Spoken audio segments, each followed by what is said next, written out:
मुख्यमंत्री देवेंद्र फडणवीस प्रचार सभेसाठी अकोला दौऱ्यावर आहेत। मुख्यमंत्री फडणवीस यांची आज अकोल्यातल्या हिवरखेडमध्ये सभा आहे।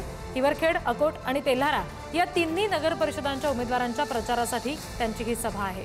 हिवरखेडमध्ये सुलभा दुतोंडे, तेल्हारामध्ये वैशाली पालीवाल आणि अकोटमध्ये माया धुळे रिंगणात आहेत। मुख्यमंत्री फडणवीसांच्या सभेची तयारी आता पूर्ण झालेली आहे।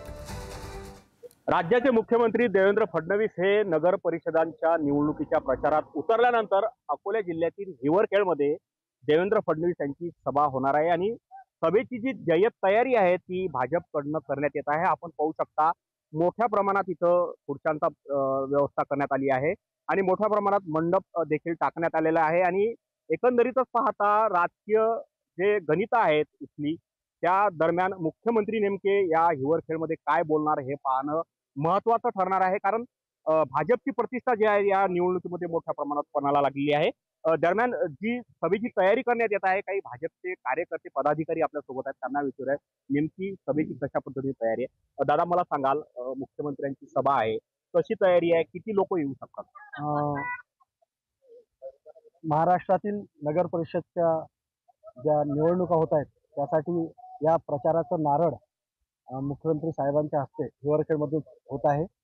अकोट, तेल्हारा आणि हिवरखेड मतदारसंघाचे तिन्ही नगराध्यक्षांच्या प्रचारार्थ आदरणीय देवेंद्रजी 25 तारखेला हिवरखेड येथे येत असून आमची तयारी भव्य दिवस अशी झालेली आहे आणि जवळपास 25,000 पेक्षा लोक येण्याचा आमचा अंदाज आहे।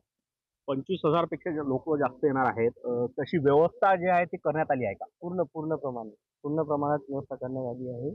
कोणत्याही गोष्टीची कमी राहणार नाही, एवढी आमची व्यवस्था पूर्ण झालेली आहे। मुख्यमंत्री देवेंद्र फडणवीस यांच्यासोबत कोण कोण राहणार आहे?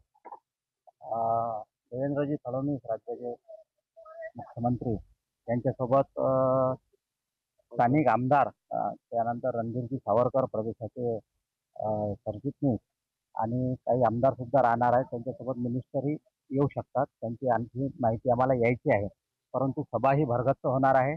जयेश गावंडे, पुढारी न्यूज, हिवरखेड, अकोला।